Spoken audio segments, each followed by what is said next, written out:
দেশনায়ক তারেক রহমান চৌদ্দগ্রামের ব্যাপারে খুব মনোযোগ। এই কথা আমি তো বারবার বলতেছি আপনাদের। যদি মনোযোগী না হয়, আপনি দেখেন যুব দলের কমিটি কোথেকে দিয়েছে, কেন্দ্র থেকে।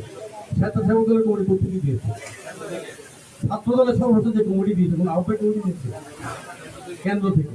কেন দিল? যে সংকট মোকাবেলা করো, ছাত্রদেরকে কাঠামোতে নিয়ে আসো, যুব দলকে আনো, স্বেচ্ছাসেবক দলকে আনো। এখন মহিলা দলের কমিটি করার কথা, আমি জানি না মহিলা দল কমিটি করেছেন কিনা আপনারা। অতীত বাদ দেন, আমি বিশেষ করে রাস্তায় যখন হাঁটতে বেরোই, অনেক মহিলা তো দেখার জন্য আসে। কারণ আমরা খালেদা জিয়া সেই ধানের শীষের প্রতিনিধিত্ব করতে এসেছি, তারেক রহমানের ধানের শীষের প্রতিনিধিত্ব করতে এসেছি, এই জন্যই আসে। এখানে আমি ব্যক্তি কাম বলে কোনো অর্জন নেই।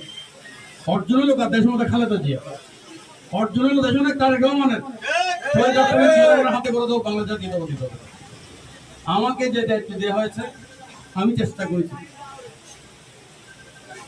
চেষ্টা করেছি সবাইকে হ্যাপি রেখে দলটাকে দলের কাঠামো বিনির্মাণ করতে। সারা বাংলাদেশে কোথাও গ্রাম কমিটি হয়ে যায় আমি করেছি।